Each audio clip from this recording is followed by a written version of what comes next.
টিকে থাকবে সব সময়। জামায়াত এক আল্লাহকে করে ভয়, জামায়াত টিকে থাকবে সব সময়। যতই আসুক প্রতিকূল পরিবেশ, জামায়াতে ইসলামী বাংলাদেশ কেউ তা করতে পারবে না শেষ। জামায়াতে ইসলামী বাংলাদেশ কেউ তা করতে পারবে না শেষ।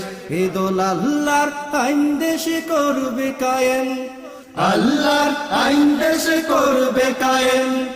এ দলের উপর তার রহমত শেষ। জামায়াতে ইসলামী বাংলাদেশ কেউ তা করতে পারবে না শেষ। জামায়াতে ইসলামী বাংলাদেশ কেউ তা করতে পারবে না শেষ। যতই চালাও জামায়াতের উপর